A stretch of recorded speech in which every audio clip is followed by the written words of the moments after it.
像爆裂地狱，它就是身上的冷疮甚至还爆裂出来。我们刚刚也有提到嘛，这个鲜血从里面滴出来都还有知觉啊，它的鲜血流出来的话，它甚至还没滴到地面上，就已经结成冰块，然后4分5裂。哎呀，不要吊人胃口嘛，快点快点。还谁啊？这个地狱的平均寿命是刚刚包地狱的20倍长度，光是这样就不用讲了，后面啊更是可怕，它后面甚至被冰到像死尸般，有点像冰雕。如果你从高空看的话，他们几个众生就像一粒一粒的，他们几百亿年之久，根本无法用言语来形容了。哎呦，这个痛苦实在是太可怕啦！那我们刚刚有提到很多地狱，8大热地狱外面呢就是禁边地狱。第一种呢，8大热地狱，它夜报快尽的时候呢，它就会有机会逃出来。可是啊，它逃出来，它还是不是逃到人间哦，它还是到地狱啦。哎，它逃出来就是在禁边地狱。还有第二种就是特定的恶报成熟了，就会直接到禁边地狱去受苦。什么叫做禁边地狱呢？因为啊，它就在8大热地狱的外圈，所以呢被称为禁边地狱。这个地狱又分为4重，分别是堂位坑、尸粪泥、利刃道以及无极河。这几种呢都是在受苦。堂位坑就是一个炭坑，在上面的众生呢，必须啊，在这个炭坑里面不断的跑，然后直到跑到下一重尸粪泥。在尸粪泥呢，全部都是奇臭无比的排泄物，在排泄物里面呢，还有剧毒无比的虫子。那如果他真的意志力坚强，不断的游，跑到下一重，那么他就会到利刃道。利刃道它的道路全部都是刀子，由刀刃铺成，每一片叶子、每一片草都像锋利无比的刀，而且还会有恶狗扑上来咬它们。走到最后啊，还是不是到人间，他们还是到地狱。那第4重呢，就是无极河。无极河里面的水呢，都是沸腾的，而且啊，逃也逃不了，注定要被卷进去。那再来呢，4种地狱刚刚讲过了嘛，就是孤独地狱。我们刚刚前面所讲的3种地狱都是众生的业所造成的。但孤独地狱比较特别，它是某一位众生或2、3位众生的共业所造成，地点不固定，痛苦的形式也不一定，都是依他们的因缘果报而呈现出来的。像在人世间有很多地方其实都有这种小型的个别地狱。现在啊，我们要来讲有关3个恶鬼以及1个天女的故事哦。啊哈，这个我用知道了。让我来说吧，有一个尊者来到一个荒地，那边有一间屋子，里面有一个天女啊，跟3个被绑的恶鬼。天女供奉尊者后就外出，但是在出去前，他请尊者不要喂食3鬼，但是因为尊者是慈悲心嘛，所以呢，他就忍不住喂食那3个恶鬼。结果呢，在吃下东西之后，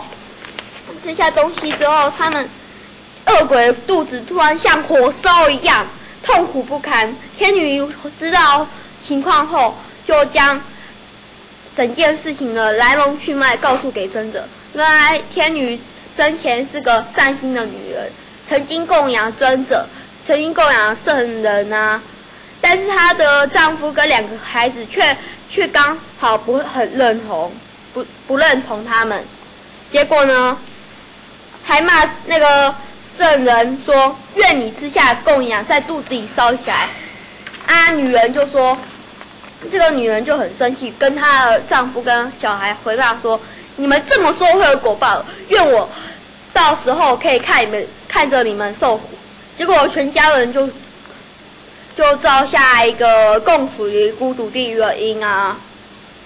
由于这个女人生前有供养圣人嘛，所以她要身为一个女人，那个天人，则她的这个丈夫跟2个孩子却因为有诛骂圣贤嘛，所以呢就变成3个恶鬼。但是呢，4个人却要无奈的生活在一起。恶鬼必须要承受着没有饮食，或者在吃的时候肚子里会烧起来。可是天女就要天天看着他们受苦，没有办法离开。唉，这个孤独地狱真是很特别又很恐怖。以上刚刚所讲的就是我们的地狱道。那我们来谈谈恶鬼道好了。以痛苦的角度来讲，恶鬼道的众生远比畜生道的众生还要痛苦。可是呢，以智力的角度来讲呢，恶鬼道的众生又比畜生道的众生还要聪明一些。恶鬼道的众生是可以理解佛法的哦。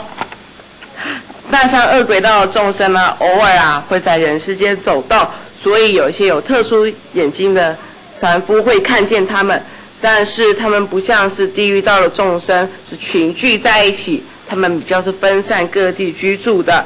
像有时候我们会看到听到什么孤魂野鬼什么鬼魂其实很可能就是一种恶鬼的形式。地狱恶鬼道的众生呢是胎生，他们每胎会生下500个婴儿。大家想想，现代人大不了3-4个就养了匹配串了，难怪叫做恶鬼，怎么养得活嘛？所以他们真的很痛苦，难怪会叫做恶鬼了。恶鬼的寿命也不太一定，有些大家可以长达几万人间年呢。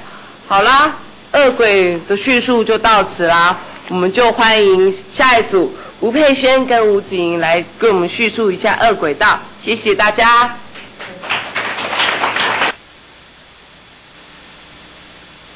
大家好，我们是吴佩萱、吴子莹，接下来要为大家介绍畜生道。畜生道其实应该不用多说什么，因为这都是我们所常常可以看得到的，天上地上地底下水里面看不到的看得到的一大堆哦。那他们寿命当然也有很多，有那种1天1日夜，就是一个寿命的结束。有些昆虫是这样，那也有尝试用节来计算的。那也有那种大到我们没有办法想象的程度，像以前什么恐龙大到比山还要大。可是像小也有小到连肉眼都看不到的呢。那再来，其实畜生我们会联想到的东西，大概不外乎我们所接触到的，或是所学到，或是我们所比较常听到的。但其实畜生道的众生是不止我们所知道的品种，它还包括了许许多多我们目前科学都还不知道的，我们从来没有见过的哦。那所以其实畜生他们真的也是真的很可怜，他们也是承受一些，比如说野外居住的一些寒热，食物不够，大自然里面互相残杀，互相把对方变成食物，这些大会吃小的，小的也会穿透大型的身躯，钻入他们体内去吃东西。所以他们不只要逃避生物的威胁，连安全感都不太容易得到，而且长期是生活在一个恐慌之中。那像被人养的动物也没有见得比较好哦。他们被拘束住，有些甚至要被穿鼻子、被烙印、被鞭打、被抓去做苦工劳役，有一些还要被宰杀来吃。所以他们真的也是蛮可怜的我们没有办法去计算说到底畜生道的数目有多少，但是佛经里面有讲哦，畜生的数量是人的好几千万倍，恶鬼的数量是畜生的好几千万倍。地狱众生的数量又是恶鬼的好几千万倍。所以我们要知道，我们可以身为三善道里面的生命，我们可以做的是很稀有的。是真的，如果我们不小心堕落那个恶道里面，我们不知道要何年何月才能再度变成人。所以我们不只说我们要感恩，我们要珍惜我们做人，我们更要多去看这些众生、这些畜生的苦，然后我们要对他们生出慈悲心。从我们日常生活中里面，其实都是靠着这些，我们都是靠着别的生命来成就我们自己的，所以我们欠有情众生的其实是很多很多的。身为人，我们应该要常常去念及畜生其他的友情，我们要对众生升起真正的慈悲，这才是佛法所要我们做的，佛法所要给我们真正的精神。那再来我们就要谈到三善道喽。首先我们来谈人道。其实身在人间，我们刚刚介绍的这些就可以知道说，人的数量非常的少。我们要生做人，其实是非常的不容易的。我们一定是在前辈子就要做很多布施，做了很多好事，我们才有机会转世变成人的。那其实人间还是有很多痛苦的。我们把人间的痛苦归纳为8种：生苦、劳苦、病苦、死苦、爱别离苦、怨憎会苦。怨憎会苦是指说，我知道就是无奈的不断碰上自己不喜欢的人事物，或者是被伤害，或者要被跟自己不喜欢的人一起做事等等，求不得苦，无取运苦。因为我们被迫得到了这个五蕴肉身，自然就会遭遇到世上诸种的苦楚，无从脱身。五蕴就是我们的色、受、想、行、识这五蕴。那还有再来要介绍到的是阿修罗道。为什么会有人投身到阿修罗道呢？阿修罗道大概是大家比较陌生的。其实现在这个阿修罗道里面的众生，他大概是因为他有做下了很多好事，还有可以升到天界的福报。可是因为他的嫉妒心、嗔恨心太强，所以就没有办法升到天界。他是以另外一种好像天又不是天的生命形式去做呈现的，让阿修罗里面的众生嫉妒、讨厌那个天道的有情众生，所以为了某些原因，为了这些种种原因，他们就常常向天界宣战。那比如说，大家就会觉得这两道天界阿修罗道之间的战争好无聊。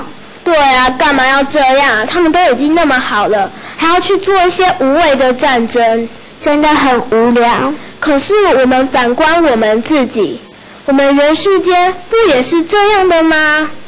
我们国家与国家之间的战争，好像常常也是因为很小的事端挑起的或者是一些为了个人的私欲，那些妄想，我们权力的预想，然后就去把这个战争给挑起。其实人类史上是有很多次的，为了很小的事情引发了大规模的战争，引发很多无数人的死亡。所以